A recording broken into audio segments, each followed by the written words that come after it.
بسم اللہ الرحمن الرحیم۔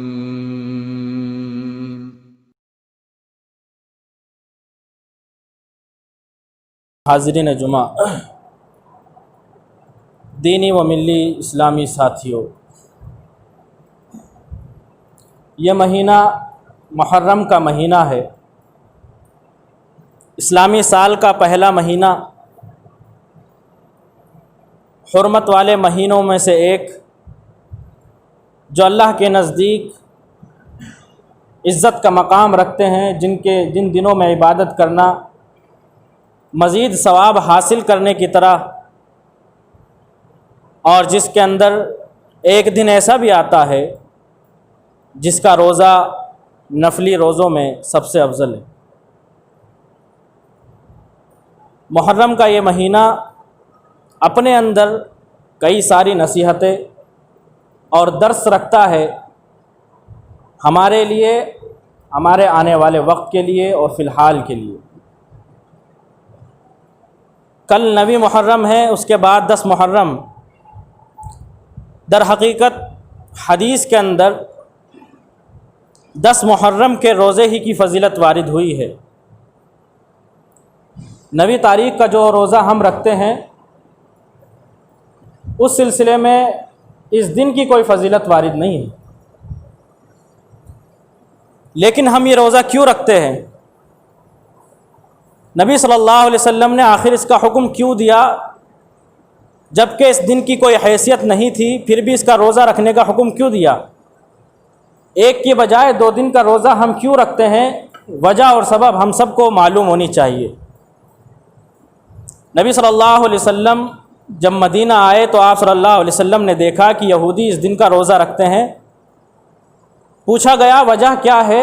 بتایا گیا کہ موسیٰ علیہ السلام کو اسی دن فرعون کے ظلم اور اس کے استبداد سے نجات ملی تھی، اسی خوشی میں موسیٰ علیہ السلام نے روزہ رکھا، تو یہودی بھی آج کا دن عید کی طرح مناتے ہیں اور روزہ رکھتے ہیں۔ نبی صلی اللہ علیہ وسلم نے کہا کہ موسیٰ علیہ السلام سے زیادہ حقدار تو ہم ہیں، یہودیوں کے مقابل میں موسیٰ علیہ السلام کے تعلق سے زیادہ حقدار تو ہم لوگ ہیں، ہم بھی اس دن کا روزہ رکھیں گے۔ ابھی صلی اللہ علیہ وسلم اس عمل پر کاربند رہے، مستقل یہ عمل انجام دیتے رہے، لیکن جب آپ کا آخری سال تھا، آپ کی زندگی کا، آپ کی حیات کا، آپ صلی اللہ علیہ وسلم نے فرمایا کہ یہودی 10 دن کا روزہ رکھتے ہیں، 10ویں تاریخ کا روزہ رکھتے ہیں، ہمیں ان کی مخالفت کرنی ہے، اور نبی محرم کا بھی ہم کو روزہ رکھنا ہے۔ آپ صلی اللہ علیہ وسلم نے اس عزم کا اظہار کیا کہ اگر اگلے سال زندہ رہا تو میں 9 تاریخ کا بھی روزہ رکھوں گا، لیکن اگلے سال آ نہیں پایا تھا، نبی صلی اللہ علیہ وسلم کی وفات ہو گئی۔ تو ہم جو روزہ رکھتے ہیں، اس دن کا روزہ وہ یہودیوں کی مخالفت میں رکھا جاتا۔ دراصل 9 تاریخ کے روزے کی کوئی حقیقت یا حیثیت نہیں ہے، اس کا کوئی اجر و ثواب الگ سے حدیث کے اندر بیان نہیں ہوا ہے۔ یہودیوں کی مخالفت میں ہم کو حکم ملا کہ اس دن کا روزہ رکھنا ہے۔ یہ شریعت اسلامیہ کا اصول ہے، قاعدہ ہے، اصول ہے شریعت اسلامیہ کا، کہ ہمیں دوسرے مذاہب کی اتباع اور دوسرے دھرم کی پیروی نہیں کرنی ہے۔ ان کی عبادت میں اور ہماری عبادت کے اندر فرق ہونا چاہیے۔ ان کا وضاقتہ الگ اور ایک اسلامی وضاقتہ کا انسان الگ ہوتا ہے، ان دونوں کے اندر کوئی مشابہت نہیں ہونی چاہیے۔ نبی صلی اللہ علیہ وسلم کا یہ دین جو اللہ رب العالمین نے محمد صلی اللہ علیہ وسلم کو عطا کیا، نبی ذی الحجہ کے موقع سے الیوم اکملت لکم دینکم واتممت علیکم نعمتی ورضیت لکم الاسلام دینا کہہ کر مکمل کر دیا ہے کہ اب اس دین کے اندر کسی کمی اور بیشی کی گنجائش نہیں ہے۔ اور مکمل کرنے کا مطلب یہ بھی ہو گیا کہ صرف یہی دین اب قابل قبول ہے، اس دین کے علاوہ دوسرے دین جو پیچھے سے چلے آ رہے تھے وہ سب منسوخ ہو چکے ہیں۔ اب نہ کوئی انسان یہودیت اپنائے، نہ کوئی انسان نصرانیت اپنائے، نہ کوئی انسان مجوسیت اپنائے، نہ آگ پرست بنے، نہ تارا پرست بنے۔ اس کو بننا ہے تو موحد اور مسلمان محمد صلی اللہ علیہ وسلم کا دین اپنے ہاتھ میں لے کر چلے۔ منسوخ کر دیے گئے تمام کے تمام ادیان و مذاہب، اور اعلان کر دیا گیا وَمَن يَبْتَغِ غَيْرَ الْإِسْلَامِ دِينًا فَلَن يُقْبَلَ مِنْهُ، کہ اسلام کو چھوڑ کر کوئی انسان دوسرے دین کو اپنائے گا، اس کو قبول نہیں کیا جائے گا۔ اسلام کے علاوہ کسی بھی ریتی رواج پر چلے گا، کسی بھی دھرم کو ماننے لگے گا وہ انسان، اس انسان کا دین، اس انسان کا کوئی بھی عمل قابل قبول نہیں ہوگا۔ شریعت کی روح سے اگر آپ دیکھیں، شریعت کے نصوص کو کھنگالیں، احادیث کو دیکھیں تو پتہ چلے گا نبی صلی اللہ علیہ وسلم نے صرف ان کی عبادتوں میں نہیں بلکہ ان کی طرح وضاقتہ اپنی شکل و صورت، اپنا لباس ان کی طرح بنانے سے بھی منع فرمایا۔ نبی صلی اللہ علیہ وسلم ارشاد فرماتے ہیں کہ تم اپنی داڑھیوں کو رنگا کرو کیونکہ یہود و نصارہ نہیں رنگتے ہیں۔ ابو قحافہ رضی اللہ تعالیٰ عنہ کو آپ صلی اللہ علیہ وسلم نے دیکھا، جو رشتے میں ابو بکر رضی اللہ تعالیٰ عنہ کے والد ہیں، کہ ان کی داڑھی بالکل سفید ہو چکی ہے، بڑھاپے کی وجہ سے داڑھی بالکل سفید ہو چکی ہے، ایک بال بھی کالا نہیں بچا ہے۔ آپ صلی اللہ علیہ وسلم نے فرمایا غیروا ھذا بشیء، اس کا رنگ تبدیل کرو، اس کو تبدیل کرو کسی نہ کسی چیز سے۔ نبی صلی اللہ علیہ وسلم نے کہا کہ یہود و نصارہ داڑھیوں کو نہیں رنگتے، تمہیں داڑیاں رنگنی ہیں۔ کسی انسان کی داڑھی مکمل طور سے سفید نہیں رہنی چاہیے، اس کو کسی نہ کسی چیز سے تبدیل کرنا ضروری ہے۔ یہ سب شکل و صورت کی بات ہے۔ ایک دوسری حدیث کے اندر نبی صلی اللہ علیہ وسلم نے ارشاد فرمایا کہ تم یہود و نصارہ کی مخالفت کرتے ہوئے وفر اللحى وقص الشوارب، کہ تم اپنی داڑھیوں کو بڑھاؤ، اس کے اندر اضافہ کرو، اس کی گروتھ کرو، اور شوارب جو تمہاری مونچھیں ہیں ان کو پست رکھو۔ یہ یہود و نصارہ کی مخالفت میں داڑھی بڑھانا یا مونچھیں کاٹنا، یا داڑھی جو وہ کاٹا کرتے تھے یا مونچھیں بڑھایا کرتے تھے، یہ یہود و نصارہ کا مذہب نہیں ہے، بس ان کی وضاقتہ تھی، ان کے اندر یہ چیز چل چکی تھی۔ نبی صلی اللہ علیہ وسلم نے فرمایا کہ وضاقتہ کے اندر، لباس کے اندر بھی ہم لوگوں کو ان کی مخالفت کرنی ہے۔ اس کے علاوہ دین کے اندر ہم کس طرح سے یہ تصور کر سکتے ہیں کہ ہم ان کی دین کے چیزوں کو اپنا لیں، ان کی خوشیوں کو، ان کی عید پر ہم خود شریک ہو جائیں؟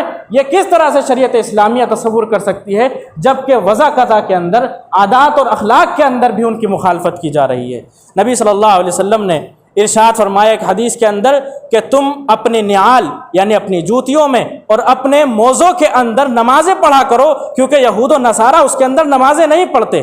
ایک جگہ پر نبی صلی اللہ علیہ وسلم نے ارشاد فرمایا کہ اگر تمہاری عورتیں حیض میں مبتلا ہو جاتی ہیں، ان کو پیریڈ آنے لگتا ہے، افعلوا کل شیء الا النکاح، کہ تم ان سے تمام کا تمام فائدہ حاصل کرتے ہو لیکن جمع نہیں کر سکتے۔ جمع کو چھوڑ کر تمام کے تمام فائدے جو بھی تم کو ان سے حاصل کرنے ہیں، ان سے کھانا بنوانا ہے، ان سے اپنے ذاتی فائدے کے لیے کوئی چیز کرنی ہے، وہ سب کر سکتے ہو۔ اس حدیث کو یا جس اعلان کو، اس بات کو جب یہودیوں نے سنا تو یہودی کہہ پڑے کہ یہ نبی محمد صلی اللہ علیہ وسلم تو چاہتے ہی یہ ہیں کہ ہماری ہر چیز کے اندر مخالفت کی جائے۔ یہودیوں کو اس بات کا احساس ہو چکا تھا، وہ اس بات کا علم رکھتے تھے کہ شریعت اسلامیہ کا منہج، اس کا امتیاز یہودیوں کے دین اور منہج کے امتیاز سے بالکل الگ ہے۔ شریعت اسلامیہ نہیں چاہتی کہ مسلمان یہودیوں کے مذہب پر چلے، ان کے شانہ بشانہ چلے، ان کے قدم سے قدم ملا کر چلے، بلکہ دینی معاملات میں ہمیں ان سے بالکل مختلف ہونا ہے۔ یہودی کیا کرتے تھے؟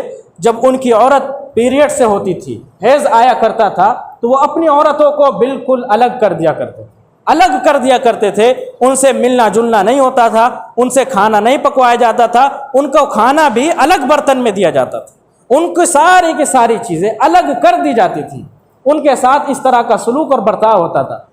اس چیز کی مخالفت کرتے ہوئے نبی صلی اللہ علیہ وسلم نے فرمایا افعلوا کل شیء الا النکاح، کہ تم اپنی عورتوں کے ساتھ جو بھی فائدے کی چیزیں ہیں وہ حاصل کر سکتے ہو اپنی عورتوں سے، لیکن جمع نہیں کر سکتے۔ حیض کی حالت میں جمع کرنا تمہارے لیے حلال اور جائز نہیں ہے۔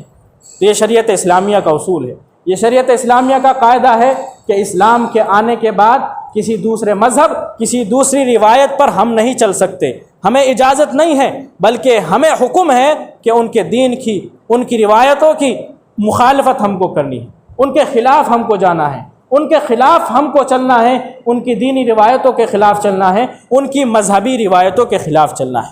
لیکن حال بالکل برعکس ہے، حال بالکل الٹا ہے، بلکہ نبی صلی اللہ علیہ وسلم کی وہ پیشین گوئی لَتَتَّبِعُنَّ سُنَنَ مَنْ كَانَ قَبْلَكُمْ، کہ تم اپنے سے پہلے لوگوں کی پیروی کرو گے بالکل اس طرح جس طرح سے ایک جوتی دوسری جوتی کے مشابہ ہوتی ہے، ایک جوتی دوسری جوتی کی طرح ہوتی ہے، اسی طرح سے تم پہلے لوگوں کی مشابہت اختیار کرو گے، ان کے قدم بقدم چلو گے۔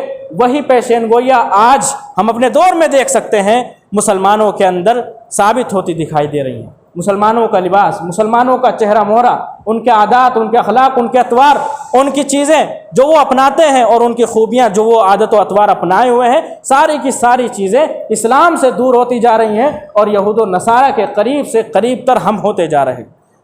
ہر چیز کے اندر ہم ان کی نقالی کرتے ہیں، جبکہ اللہ رب العالمین نے تو یہ بھی کہا وَلَن تَرْضَىٰ عَنْكَ الْيَهُودُ وَلَا النَّصَارَىٰ حَتَّىٰ تَتَّبِعَ مِلَّتَهُمْ کہ یہودی اور نصارہ یہ تم سے کبھی خوش نہیں ہو سکتے۔ تم چاہتے ہو، تم سوچتے ہو کہ اگر ہم ان کے شانہ بشانہ چلنے لگے، ان کی پارٹیوں کے اندر، ان کے مذہبی میلوں کے اندر ہم شریک ہو جائیں گے تو یہ لوگ ہم سے راضی رہیں گے، ہم سے خوش رہیں گے، ہمیں فائدہ پہنچاتے رہیں گے۔ اللہ نے کہا وَلَن تَرْضَىٰ کبھی نہیں ہو سکتا، یہ تم سے کبھی راضی اور خوش نہیں ہو سکتے حَتَّىٰ تَتَّبِعَ مِلَّتَهُمْ جب تک کہ تم ان کی ملت کی، ان کے مذہب کی، ان کے دھرم کی پیروی نہ کرنے لگو۔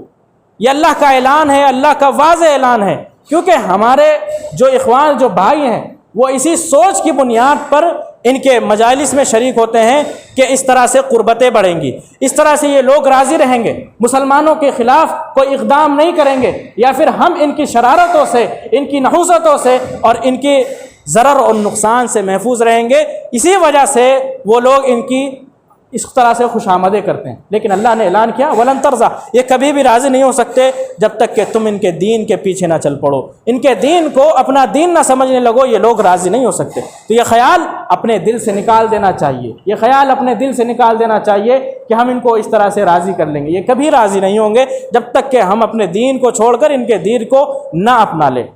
اور مسلمان کوئی بھی تہوار آتا ہے، ہولی کا تہوار آتا ہے، اس میں شریک ہوتے ہیں۔ کوئی بھی تہوار، ہمارے جو ہندو بھائی لوگ ہیں مذہبی بنیاد پر ہمیں ان کے ساتھ بالکل بھی شریک نہیں ہونا۔ وطنی بھائی ہم ان کو سمجھ سکتے ہیں، لیکن مذہبی بنیاد پر ہم ان کے کسی بھی پروگرام میں شریک نہیں ہو سکتے۔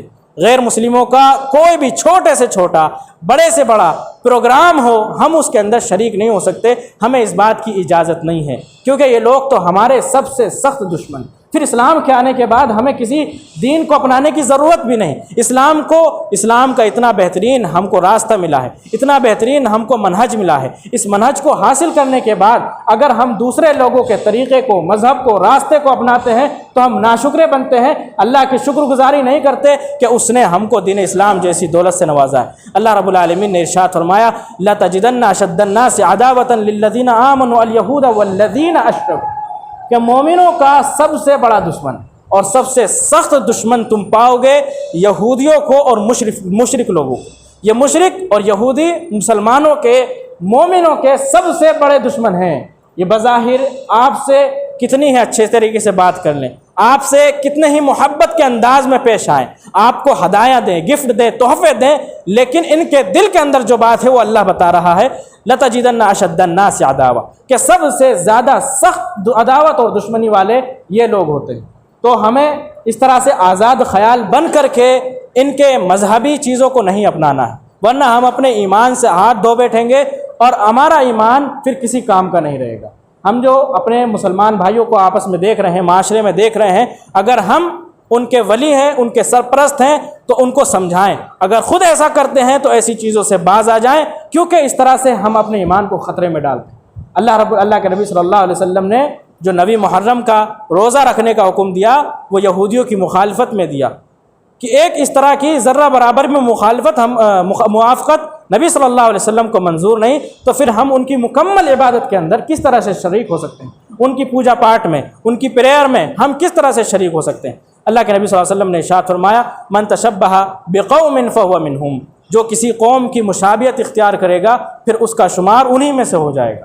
اگر یہودیوں کی مشابہت اختیار کرو گے، عیسائیوں کی مشابہت اختیار کر لو گے، ہندوؤں کی مشابہت اختیار کر لو گے تو تمہارا شمار بھی انہی لوگوں میں سے ہونے لگے گا، انہی لوگوں کے ساتھ آپ کا انجام بھی پائے گا۔ اللہ سے دعا ہے اللہ رب العالمین ہمیں توفیق دے ان باتوں کو سمجھنے کی، ہماری نسل کو، ہماری آل اولاد کو، اور جو بھی ہمارے نوجوان یا نبر الخیال کے جو بھی مسلمان ہیں ان سب کو توفیق دے کہ وہ دین اسلام کی حقیقت کو جانیں، دین اسلام کیا چاہتا ہے، اس کے اصول کیا ہیں، ان تمام چیزوں سے واقف ہونے کی توفیق